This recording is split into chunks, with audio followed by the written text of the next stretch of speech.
Please feel free to like, comment, and subscribe. We hope you enjoy the video.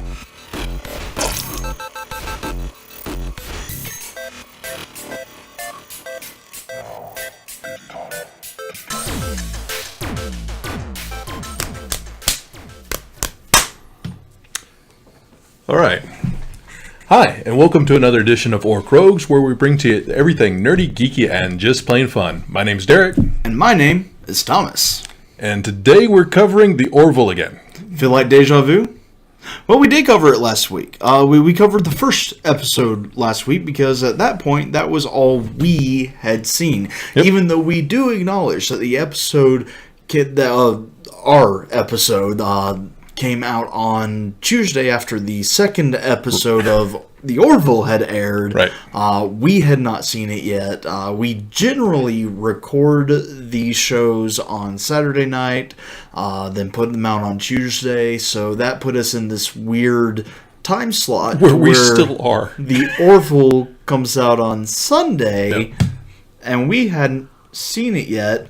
But that's cool because which means we'll still be in the same boat. No, we won't, because now the Orville's regular time is Thursday nights, so we're good. Oh, yay. Yeah. That's good. Yeah. So today we're covering the Orville.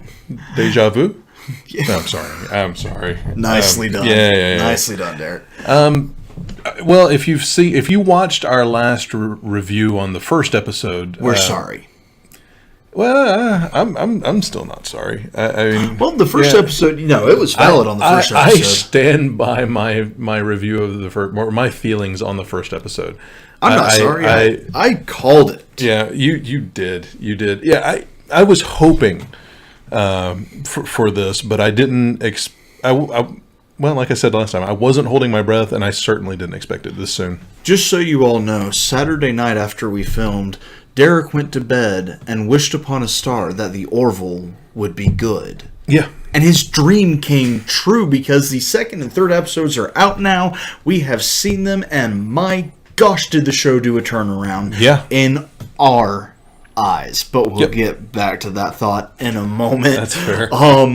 So the second episode came out, and it was about Bortus having an egg, and Alara taking command of the ship, while Captain Mercer and we're still having name issues. We're still getting there. And Commander Grayson went to investigate a friendly ship in distress, which turned out to be a trap to get them in a human or species zoo. For a race that felt it was superior to everyone else. Not incredibly important except for the egg part. Then the third episode led into Bortus having his egg and it being a girl to a race that is single gender. Supposedly. Oh, by the way, Mostly. This episode may contain spoilers. Yeah. Spoilers. Spoilers a moment ago and later on. So if wow, actually a lot of spoilers early. Our bad. It's in the title. Yeah, definitely putting that in the title. Mm-hmm. Honestly, the second episode, we'll start there. Was just a massive improvement. Over the first episode. And, it occurred to me later, I didn't think about it, and I should have, that the first episode was a pilot. And, pilots a lot of times are done on less budget, outside of a studio. Mm-hmm. I don't know if that's the case here, but I think so. It felt like it. So, I mean, this was, it looked like this was the pitch, to a studio. And they just weren't there yet. I'll be honest, I'm a little surprised it got picked up. Seth MacFarlane, I assume, is the only reason it got picked up. Well, maybe that, and because it was just something that was so darn different. Yeah, I mean, that's true. Because you didn't see something that was a sci-fi comedy. Now, granted, what the show has turned into over these last two episodes has been more of a traditional drama. It's very Star Trek, actually. With these comedy undertones, which are being far better implemented than they were in the pilot. They're much more subtle, and honestly funnier. Little one-liners. Yeah, honestly funnier. Much funnier. Yeah, the humor that was in the first, and I loved the interaction between like in the second episode. I loved the interaction between the not. I mean, I know they weren't his real parents, but the parents and Mercer. Oh, it was hilarious. It was absolutely just hilarious. It was funny. It was they accurate. they had a lot of good moments. It's just so much. Really did. I find it funny because they're getting more serious, and they're doing it pretty well. Which to me is a little surprising, but they are. And the humor is just funniher. It is. It's actually a very, very impressive turnaround. I was quite happy. And now they're trying. Well, I won't even say they're trying. Now they're addressing some moral and ethical issues and things like that, which Star Trek did like all the time. And they seem like they're doing okay with it. It's not an easy thing to do. Well, and this is where we get into a bit of a gray area, because looking at reviews of specifically episode 3 about a girl, I'm seeing a lot of people who are really, really divided on this episode. Yeah. A lot of people are saying, oh no, this is the greatest of the 3 episodes that we've had so far. This is a turning point in the series. And then there are people saying this is absolute drivel.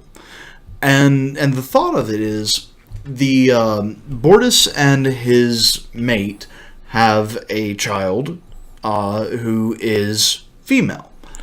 More spoilers coming up. In a all-male species, supposedly. As it turns out, it's not an all-male species. It's just a species that very rarely has a female. On average, once every 75 years. Now, supposedly. Of course, supposedly. Yep. If you watch the episode, you realize that it's been far less than 75 years that it has happened. But I will let you discover those spoilers on your own. And we're dealing with this issue of do the parents choose the sex? Well, no, I was thinking of the race. I meant in the race. Yeah. No, not even that. But should the child, if born female, be forced at birth to become a male? Yeah. And it's such a strange issue for us to look at, that people are seeing this as, oh, a female's becoming a male. This is transgender issues. Yeah. First of all, disclaimer, we have nothing against transgender people or the issues that they are facing in today's society. We are not talking about that. It's important that I mention that because we're about to talk about this episode. Yeah. That's not what's going on in this episode. The episode's not about that. This episode is about gender inequality and about multicultural ethics. Yeah. That is what we're looking at in this episode. And that is the reason why we're on board saying this is one of the greatest, not greatest shows of all time. This is the greatest episode so far out of 3. I would say that. But it's a phenomenal show. And the people who are upset about it are saying, oh, they're tackling transgender issues without understanding transgender issues. Which is kind of ironic because they're watching the show and not understanding the show. No, not at all. And I think it's sad. Yeah. That we're at a point in our society and in the challenges that we are facing that as soon as something remotely like a controversial subject is brought up, people jump to it and say, oh, well, you're not doing that right. Yeah. Well, what if they're not doing that at all? Yeah, there is that. I thought it was pretty well done. I mean, the issues that it was tackling, multicultural ethics and gender inequality are still touchy subjects. You know, I mean, they are, and they're and they're difficult subjects to tackle. And you know, particularly coming from the Orville, you know, which is still not really quite sure what it wants to be, I think, which is fine. But I mean, it's supposed to be kind of a spoofish Star Trek, a little bit homage-y kind of thing, I guess. And at this point, I would say far closer to homage. I would agree. And you know, I mean, coming from that though, I think that their presentation was very, very well done. You know, I have to agree with you. And what I saw, especially in episode.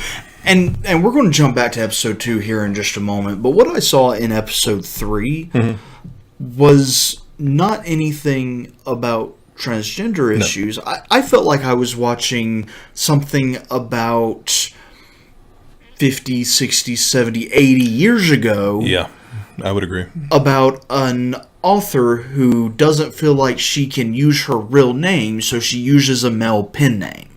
Yeah. Because that's exactly what happens in the episode. That their greatest author. That was a beautiful moment. It was a beautiful moment. And that is exactly what happened, which is why I can say with a certainty that those of you who are hating that episode, you missed the point. Yeah. Yeah. You know, watch it again. You know, watch it again and look for what it was. You know, there were several Star Trek episodes that dealt with this, you know, specifically, like gender inequality and things like that. And I'll be honest, I think this show did just as well in addressing the issues. I have to agree. In fact, you know, it did better. If not better, yeah. I mean, honestly, and the reason why I think I can say it did better, at least as a matter of opinion, is that it did incorporate humor to not make light of the situation, but to make the situation real. Yeah, it wasn't light. No, not at all. It wasn't light. Not at all. And especially when at the end the council or whatever decided that no, the baby was going to be transitioned to a male anyways, despite all of the pleas and facts and everything that they had. It was heartbreaking. Yeah, it really, really was. I haven't felt that sort of emotion from a TV show in a really, really long time. Movie, maybe. Yeah. But a TV show, I mean, that was impressive. You know, and they brought it back a little bit as well. I mean, we pretty much entirely spoiled the episode. So, I mean, thankfully we have the thing, but... or the disclaimer, but you know they also brought it back as well. I thought was nice with Bortus. Thank you, Bortus and Kylan, something like that. Kylan, his mate. We'll go with his mate right now, but I think it's Kylan. Is it on there? It is on here. Clyden. I was close. You know, where those two, like when they're looking over their child and they're, you know, the reassignment's already happened and all that kind of stuff, and you know, and they're just like, you know, the important thing now is to love the child and you know, do what they can for them and all that kind of stuff. And I thought that was actually a really nice, warming moment and kind of a nice balance to the. To the heartbreak that had literally happened a minute or two before that, I think it was. It was. And it is worth mentioning, because we were talking about the writing last week of the episodes and how we were concerned with Seth MacFarlane writing things. All 3 of these episodes were written by Seth MacFarlane. I actually did not realize that. The first one was directed by Jon Favreau, who, if you're not familiar with him, seriously, he's amazing. The most easy thing I can reference you to him, he plays Happy in Iron Man. Yeah. He's done so many more notable things than that. Yeah, loads of stuff. But that's where you can almost instantly recognize him from. He directed the first episode, which I'm going to blame it on the pilot like you are. It's all I can figure, because, I mean, he's not without talent. No, not at all. And you know what? I have to, going back to that very briefly, I a lot of these actors I don't know, I'm not familiar with specifically. I recognize some of them, but I don't know them very well, their work.